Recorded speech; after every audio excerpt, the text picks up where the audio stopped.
ଶୁଣ ତାଙ୍କ ଦଳ ବିଜେପି ଦଳ ମୋଦି ଶା ଏବଂ ନଡା ଆମ ଧର୍ମେନ୍ଦ୍ର ପ୍ରକୃତ ଧର୍ମେନ୍ଦ୍ର ହବାର ଥିଲା ସେଣ୍ଟରରେ ସେ ମନ୍ତ୍ରୀ ହେଇଗଲେ ତାଙ୍କର ଏମ୍ପି କମ୍ ତେଣୁ ମୋହନ ଭାଗ୍ୟରେ ସୁନା କଳସ ଥିଲା।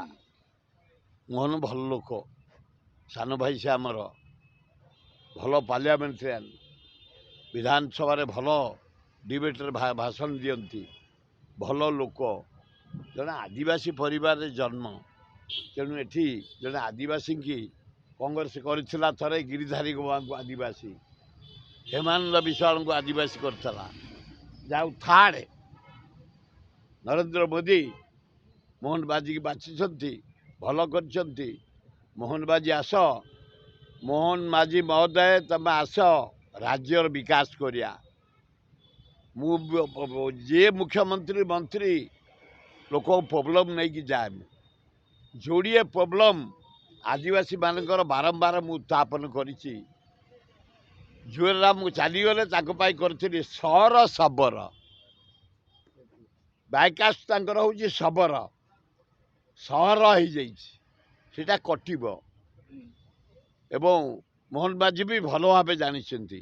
ପ୍ରଥମ ହେଲା ସହର କଟି ଶବର ହେବ ଦ୍ୱିତୀୟ ହେଉଛି ଆଦିବାସୀମାନଙ୍କ ଜମି ଏପର୍ଯ୍ୟନ୍ତ ପଟ୍ଟା ମିଳୁନି ଶହ ଶହ ବର୍ଷ ହଜାର ହଜାର ବର୍ଷ ଗାଁ ଚନ୍ଦକା ଅଞ୍ଚଳରେ ଜଟଣୀ ଅଞ୍ଚଳରେ ଭୁବନେଶ୍ୱର ଅଞ୍ଚଳରେ ଖୋର୍ଦ୍ଧା ଅଞ୍ଚଳରେ ନୟାଗଡ଼ ଅଞ୍ଚଳରେ ଏପର୍ଯ୍ୟନ୍ତ ପଟ୍ଟା ହେଇନି।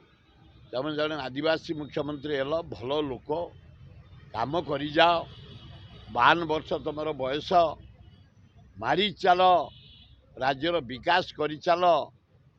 କନକବର୍ଦ୍ଧନ ସିଂହ ଜଣେ ରଜା ପରିବାର ଜଣେ ଜଣେ ଉଚ୍ଚ କୋଟିର ଲୋକ ସେ ଉପମୁଖ୍ୟମନ୍ତ୍ରୀ ଆଉ ଆମର ପ୍ରଭାତୀ ପରିଡ଼ା ନିଆଁପାଡ଼ରୁ ଆସିଛନ୍ତି ଜଣେ ଆଡ଼ଭୋକେଟ୍ ସିନିୟରିଟି ଅଛି ଭଲ ଲୋକ କାମ କର ଆଉ କ୍ୟାବିନେଟ୍ରେ ଭଲ ମନ୍ତ୍ରୀ ମଧ୍ୟ ପଶିବେ କାମ କରିଚାଲ 52 ବର୍ଷ ତମର କାହାକୁ ଅନାଅନି ଏ ଗରିବ ଲୋକ ତଳସ୍ତରୀୟ ଲୋକଙ୍କ କଥା ବୁଝ ଏ ଯେଉଁ ଆଦିବାସୀ ହରିଜନ ଗରିବ ଲୋକଙ୍କର ଚାଳ ଘର ଖଣ୍ଡିଆ ଘର କନା ପକେଇ ବସିଛନ୍ତି ପଲିଥିନ୍ ପକେଇ ବସିଛନ୍ତି ସେ ଘର କେମିତି ପକ୍କା ଘର ହେବ ଯୋଜନା କରିକିରି ତୁରନ୍ତ ବ୍ୟବସ୍ଥା କରିବ ପିଇବା ପାଣି ଇଲେକ୍ଟ୍ରି ସେମାନେ କେମିତି ପାଇବେ ଏବଂ ରୋଗୀ ଚିକିତ୍ସାଟା ଯେଉଁ ହାୱା କରୁଛନ୍ତି ଜମା ବନ୍ଦ କରିବନି।